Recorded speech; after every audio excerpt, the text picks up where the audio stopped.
Well then everyone, that was a pretty special afternoon. I am just back from Rugby Park where we saw a brilliant Celtic performance, brilliant Celtic result. We had Jota doing Jota things.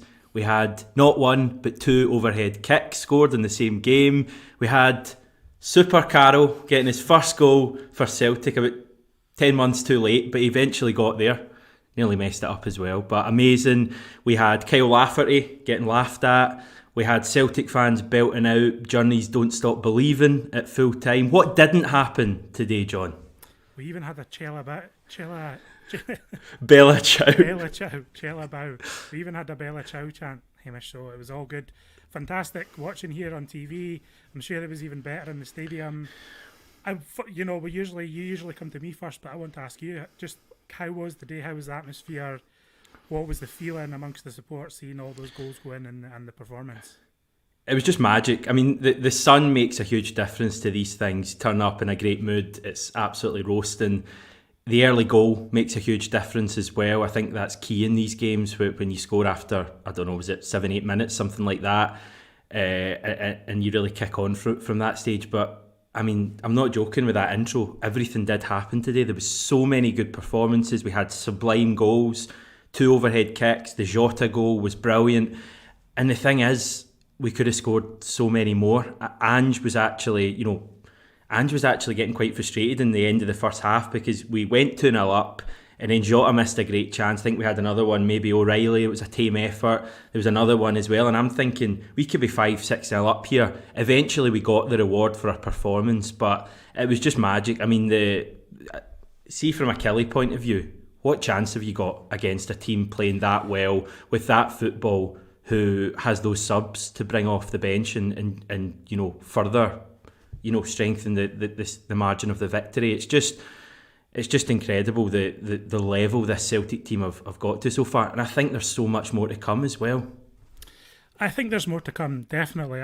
I mean, that's been one of the things I've been saying over the last couple of weeks ago. Like, Celtic have a kind of slow burn to the season here, and that's not a reflection of any poor performances. It's just the nature of only playing at the weekend, not playing in midweek, not having to worry about qualifiers.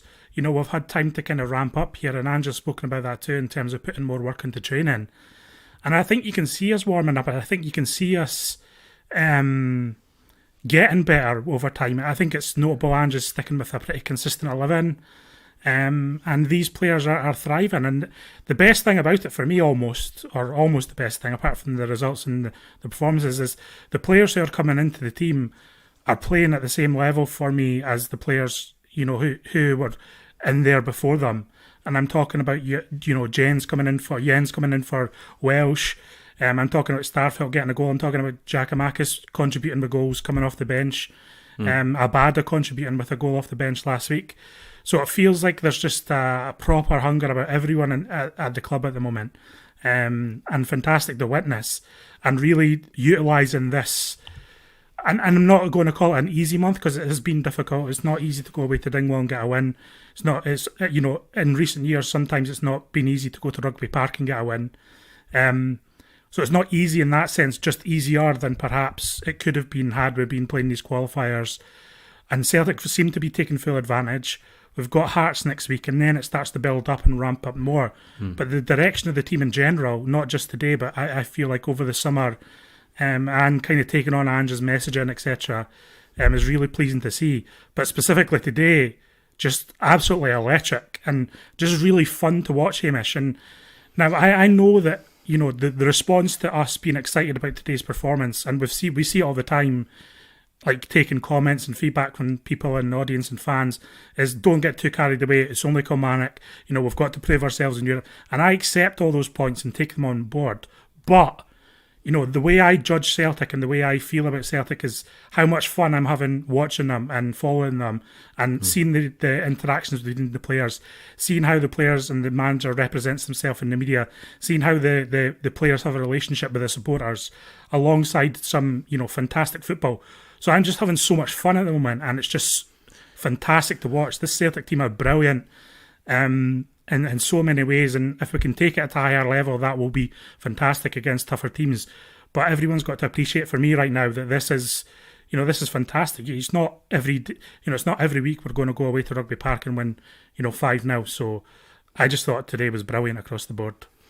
Yeah, I mean, you can talk about the opposition as maybe not been up to the necessary level, but you go back 12 months or prior to Ange coming in, and these were the kind of games we were failing to win. So right there is the marked improvement, that we're 5 goals going on maybe 8 or 9 today better than Kilmarnock away from home on an artificial surface. I mean, I had this down as a tough game. I thought maybe a couple of goals was the most we'd win by, and we score 5. I have tried turning John's mic up slightly because we've got a few comments in there. I don't know if it's made a difference. It's impossible in this platform to try and actually work out how loud it is, but just let us know. I don't know if there's anything you can do, John, to turn it up at all.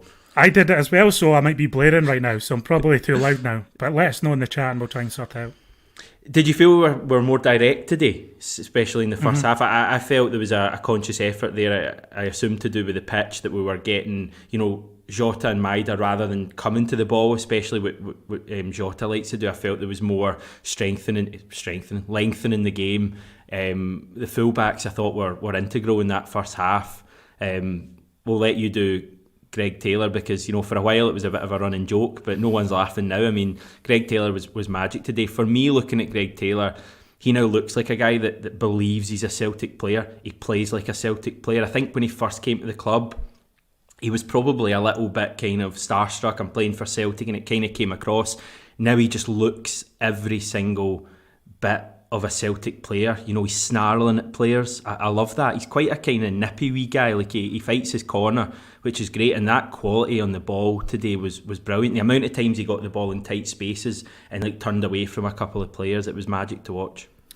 Yeah, first point, be about being more direct. I agree with you. And it's interesting in a way because we actually, I think if you remember the first Livingston game last season with the one we lost, the one with a Yeti up front and all that nonsense, well, we're more direct in that game, and the feeling was that it might have been because of the pitch. When we went to Livingston and beat them, towards the end of the season, we kind of reversed that trend and really focused on just really throttling them with a press. We were more direct again today, and I wonder if perhaps the feeling was that the pitch at Kilmarnock is probably worse than the one at the Tony Macaroni. I don't think it had been watered at all. Yeah, and just like horrible bounces, and the ball was bobbling even with pretty short passes and etc. So maybe there was a feeling that they should be more direct today, and it worked in a lot of ways. Although there was clever interchanges, as you say, with the fullbacks, and that's ultimately what led to the first goal when Greg Taylor comes in that inside channel and plays a delicious through ball for Maeda. On Taylor specifically, and this is well covered by me at this point, so I don't want to hammer home the point too much, but Taylor is someone who is, I said it in an article I wrote earlier this week, he is the poster boy for what Ange is wanting to do at Celtic. He is really bought into Ange's philosophy from day one. He conducts himself in a professional and dare I say, inspirational manner. And I don't want to go too overboard in that sense. I mean inspirational in the way he conducts himself in setting about the task of playing for Celtic.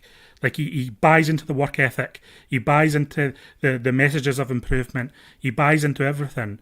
And the simple fact of the matter is that Greg Taylor might not be playing as well for us at the moment had he been, utilised as a more traditional fullback. The strengths of Greg Taylor are specific to this Ange system, and it's almost back to that old match made in heaven pattern.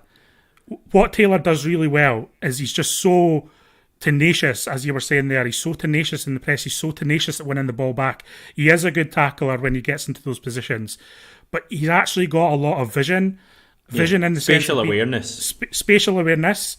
But also seeing players in front of him as well and playing players in. And the through ball for Maeda today was a perfect example of that. And he's got that kind of passing vision. And he's not a bad passer of the ball. The things that Taylor maybe lacks is that he doesn't really beat men one-on-one, and that's almost irrelevant in the system because he's not going to be doing much dribbling, especially in the wide areas down the flank. And he's never been a fantastic crosser of the ball, getting the ball into the box. Again, he doesn't need that in his system because that's not what his role is. He's played more in the central areas. And I think he's buzzing full of confidence at the moment. He's being appreciated by his teammates. You saw it. You might not have seen this, Hamish, but there was a moment after the match on Sky Sports when Jota's getting the Man of the Match award, and he said, well, you should be congratulating Greg Taylor, etc., etc., who was alongside him, or when he was presented to him. And it was fantastic moments. He's been appreciated by his teammates, been appreciated by supporters, and I'm just buzzing for him because I think it's just an indication that this team is improving as a whole. And what I mean by that is people are noticing Greg Taylor more because other members of the team are also playing their roles more effectively. So what Greg Taylor does looks even better because his teammates are doing their job and linking up, and it's almost like a chain reaction throughout the team. And I think Greg Taylor is instrumental to that, and it's a sign that Celtic are being taken to this next level pattern that Anshaw always likes to say. Yeah, I mean, I thought Greg Taylor was great. I think the thing that shouldn't go under the radar is I thought the other fullback was excellent today as well. I just thought Juranovic had a brilliant game. He plays a slightly different role to Taylor. He's far more likely to carry the ball than Greg Taylor going forward. I feel like, as you say, Taylor kind of drops into these wee pockets and moves the ball quickly, whereas Juranovic had, especially in the first half, 3 or 4 runs where he had about 30 yards of space and he just drove forward. He had one really good ball over the top for Jota at one stage. So in second half, Juranovic's work rate, I mean, you talk about Taylor, but Juranovic's work rate is right up there as well in terms of, constantly coming down that right wing.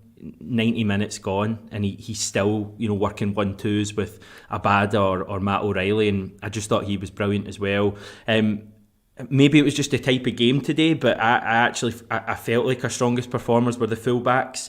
I felt like the middle of the park maybe didn't see quite as much of the ball, probably just because of the game plan. But I mean, you're winning 5-0 and Matt O'Reilly probably had about 15 touches the whole game. I mean, don't get me wrong, Matt O'Reilly was still decent enough, but it's amazing just the firepower we have in this team, and that's just the players that are starting. And then you've got players coming off the bench who can impact the game. Giakoumakis.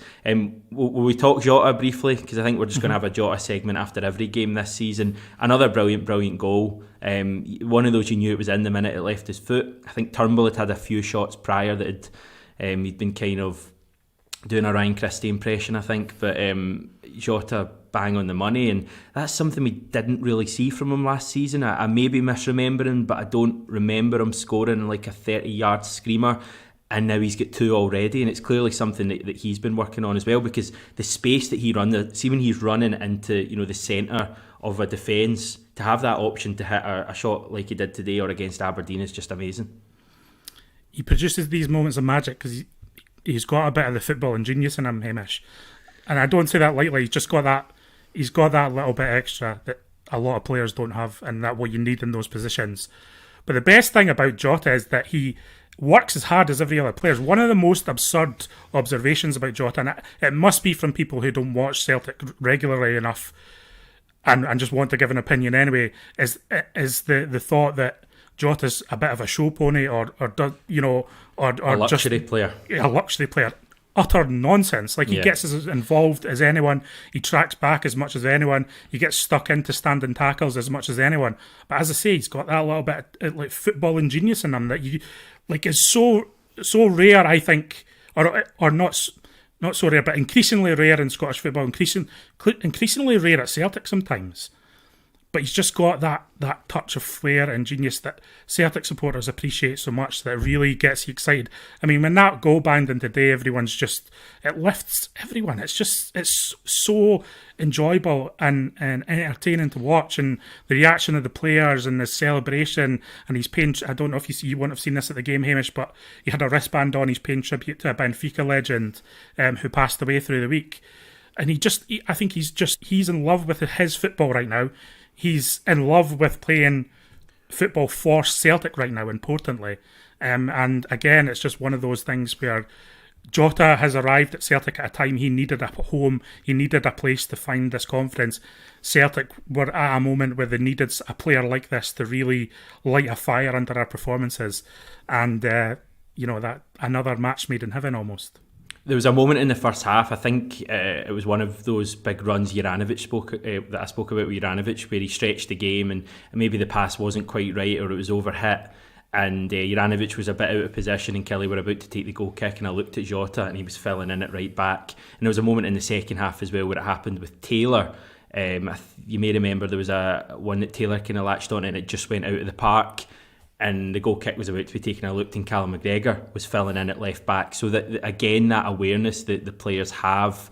And I guess most footballers, if they're worth anything, should have that. But there's just such an organisation to the team, and I sometimes think that's something that's underrated in Ange's teams. People look at the flair and they look at the kind of freedom that the players are given to express themselves, but there's organisation in every single part of it.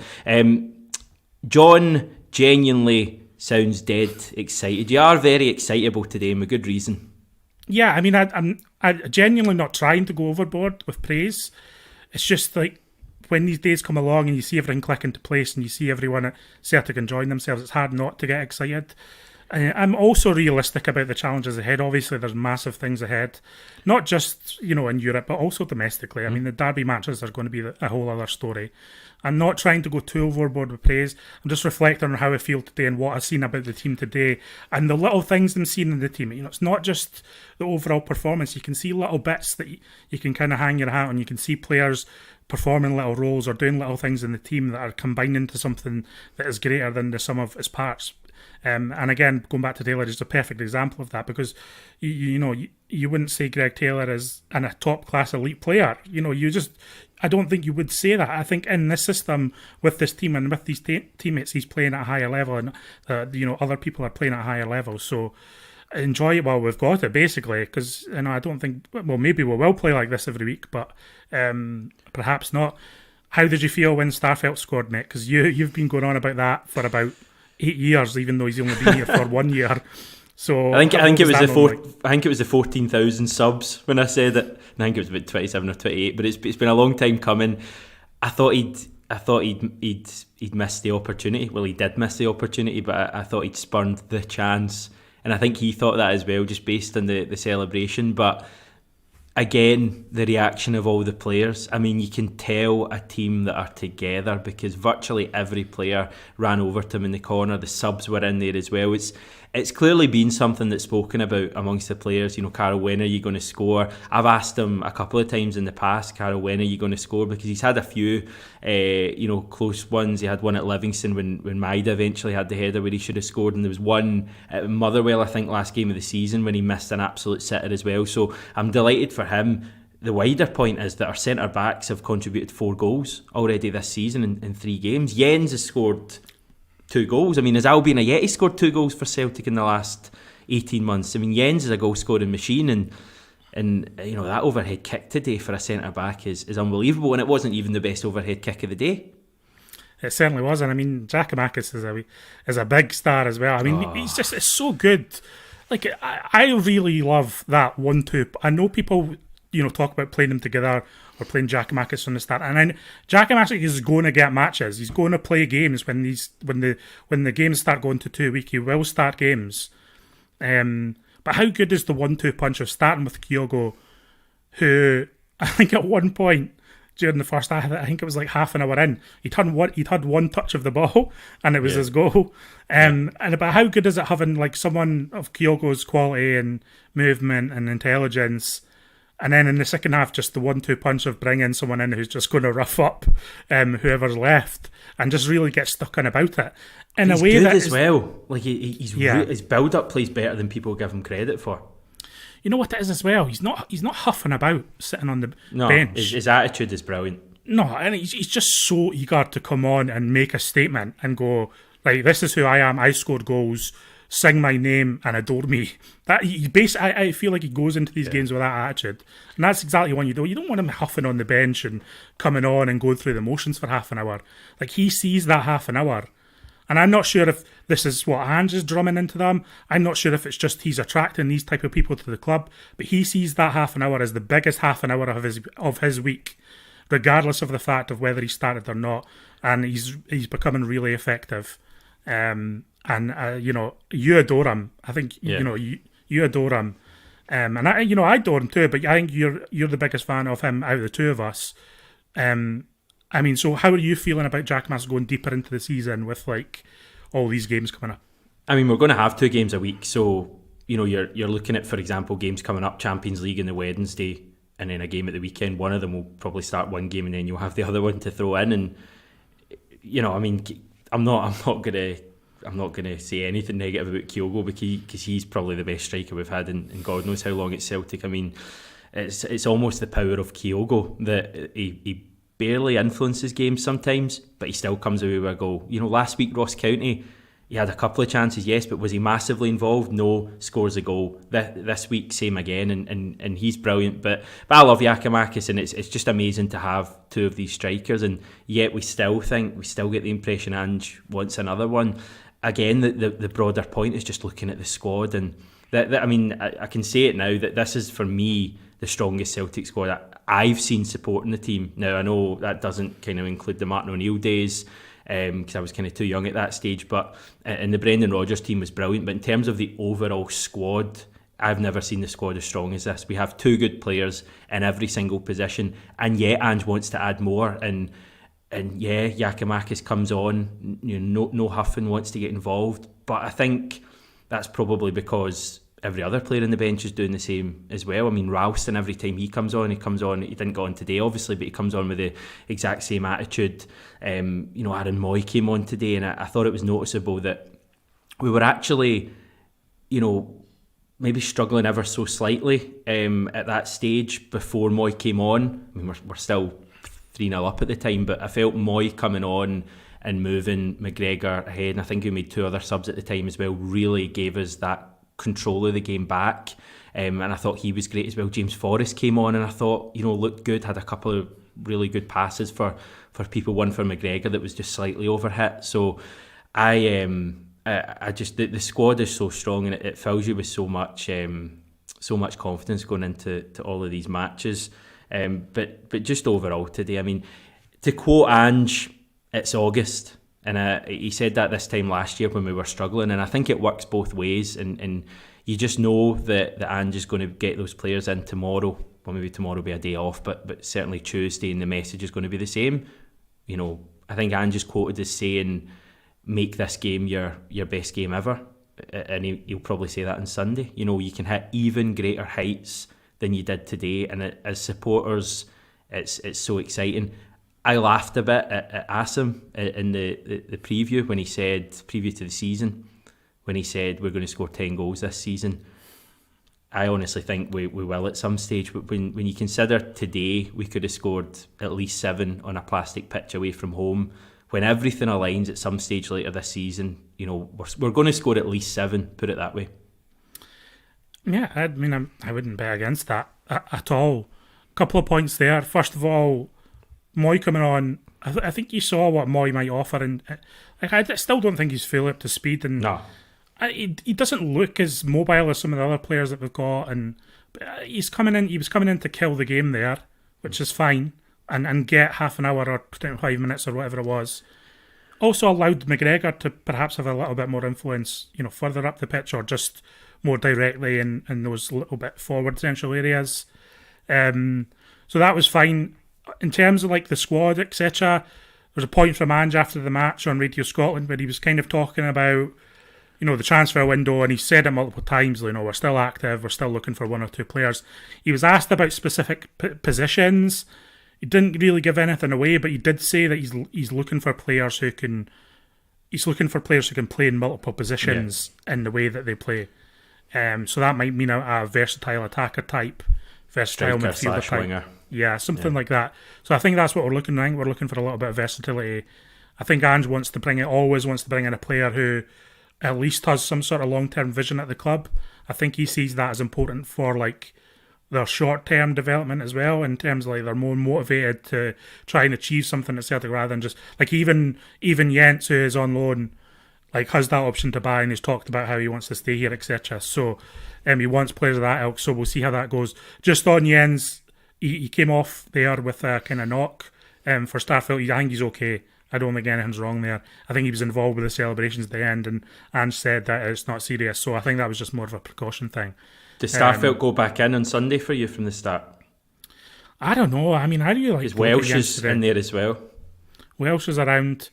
I just think it's good to have options now. I think like last year you would say, and it might transpire that Ange finds a settled partnership. But I think you would obviously say that last year was all about Carter Vickers and Starfelt, and there was a problem if one of them dropped out. I think it looks like it looks good for, if Starfelt does pick up an injury or Carter Vickers, that Jens or Welsh can come in and at least play these league games, or at least play domestically. Again, there's all sorts of questions about Europe and what we're going to do there. That's for another time, and we'll cross those bridges when we come to it. But at the moment, Ange has really good defensive options for this league business. So I'm not sure if he's going to go with Starfelt next week. Got a sneaking suspicion he might give him a start just to get him up to full match fitness. But I guess we'll see how that one develops. Because I thought Jens and Carter Vickers were impressive today. Not just, separately, but also together as a unit. Lots of blocks in that box, lots of headers, etc. So looking good there defensively too. Yes, just so many positives. I'm just trying to get a decent comment in. There's plenty of them from our wonderful fan base. I like this one. I love that our defenders are scoring now too. After it seemed last season they didn't seem much of a threat. Another example of improvement. I mean, the goal scoring record of defenders is pretty impressive, isn't it? I mean, yeah, I think that's important too, because it's there's going to be days where our attackers it's just no their day. And you need players to throw themselves about the box and get onto the end of things and have that confidence to chase balls or follow up balls. And Jens took his goal really well today. Like, it was a genuinely good finish. Yeah. Kind of, not that conventional for a defender to do. Not even that conventional for an attacker to do. So fair play to them for throwing themselves about. Again, Starfelt, he nearly messed up his goal, but he was following it in. He was trying to get on the end of it, and he did. And the delight on his face, the delight on Ange's face when the Starfelt goal went in. I think you're right there. I think he's kind of. I think they've spoken about that at Lennox Town. Is my point about Starfelt getting a goal or ribbing him, or maybe he's just been trying to work on it more in training or whatever it is. I don't know, but delighted for him to actually get on the end of it. This is going to sound like a complete lie, but before the corner, I did honestly think in the back of my mind, Starfelt's going to score here. He doesn't believe me, everyone. Does anyone else believe me? I'm just obsessed with Carol Starfelt, and celebration let me down. I expected a big knee slide. I suppose if it had been grass, he would have done a knee slide, but I thought, come on, Carol, or a run to the manager, or a run to Hamish, pointing at Hamish, you did this, mate. That would have been ideal. Yeah. If he picked you out of the crowd, put a Celtic strip on you, and you got to have a go, a centre back for Celtic, maybe that would have kept you happy. What's next now? I mean, what's next for Celtic? Hearts?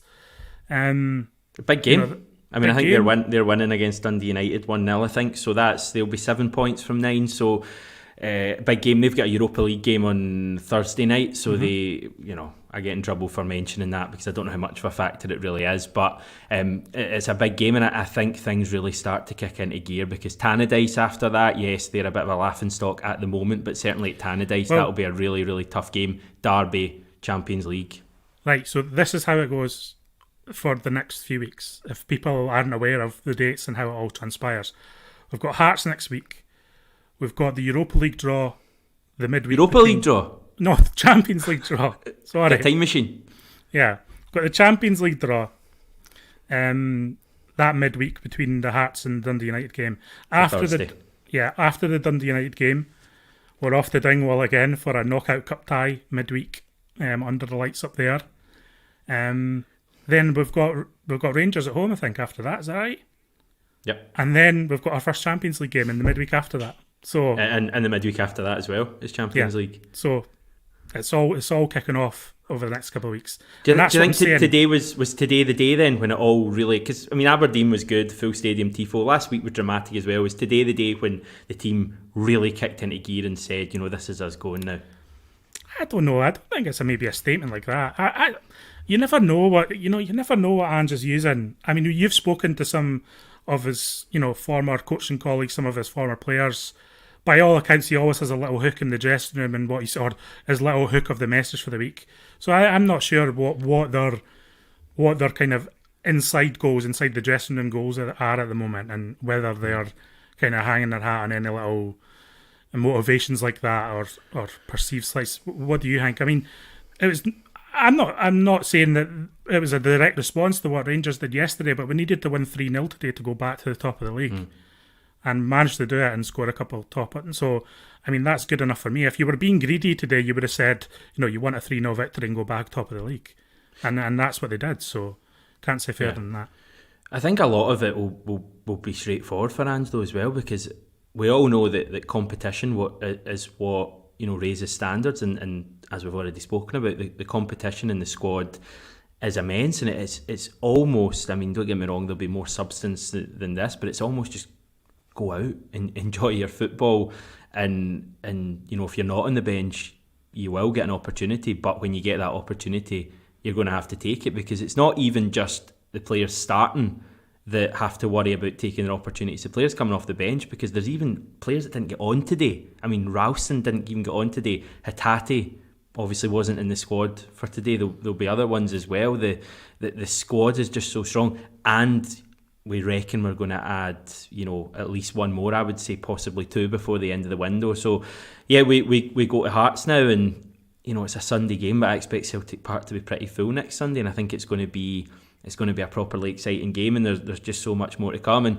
final point I want to make is just the support today. I mean, they're taken for granted. They're taking stands off them to try and stop the support having an impact in these games.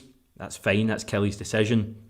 The Celtic support today, obviously I'm biased, but they made 90% of the noise in that stadium, and I thought actually at times today they kind of roared the team on, and in the second half it was magic. It was as loud as I've heard a travelling support in a long while. It was just absolutely magic, and yeah, just so much more to come. And Kyle Lafferty get dog's abuse as well. Chris Boyd must be delighted that Lafferty's there, because Boyd didn't have one thing said to him today. It was all about Lafferty. But was Lafferty fortunate at a couple of stages? He seemed, from where I was, that there was one he kicked off Turnbull's face maybe, and there was another one that at the end of the first half that I thought was an elbow, and he did get a booking as well.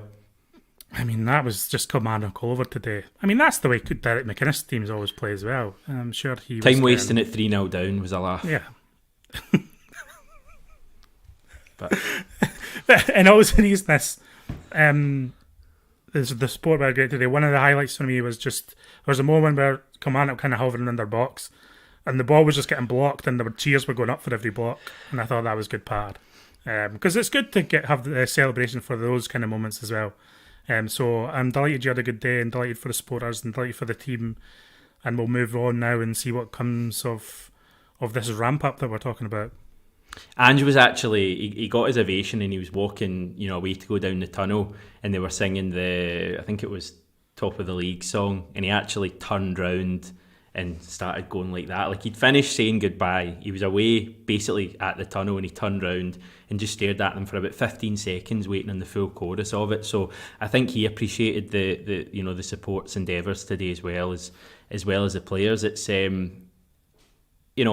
it's magic days like today, and you kind of don't want to take them for granted too much, because it's not always, as you say, winning 5-0, and there may be setbacks to come. We don't know what the Champions League is going to be like. We've got a big derby coming up in not long now, so I think today it's all about just enjoying it, and hopefully everyone here, whether you were at the game, whether you were watching at home, has enjoyed themselves. And I think from tomorrow it'll just be push the reset button and prepare for Hearts, and we'll be doing that on the channel as well. Final comments, John? No, I think we've covered everything, Hamish. Just pretty buzzing at the moment, and looking forward to what's ahead. So hope everyone stays tuned to the channel, the website, everything that we're doing, and we'll try and cover it in the best way we can as well, and get across how we feel about Celtic, and hopefully it's how a lot of people are feeling about Celtic, because I feel pretty good today. Yeah, magic. Right, we are still trying to get to 32,000, so maybe if you've just come across us today, you can help sub. I'm not going to promise any more Carol Starfelt goals. I'm going to learn my lesson on that one. But yeah, I think I'll have a hearty portion of IKEA's finest meatballs this evening in honour of our Swedish goal scoring extraordinaire. Right, we'll say goodbye. Thanks everyone for watching. Have a good Sunday. Speak to you tomorrow.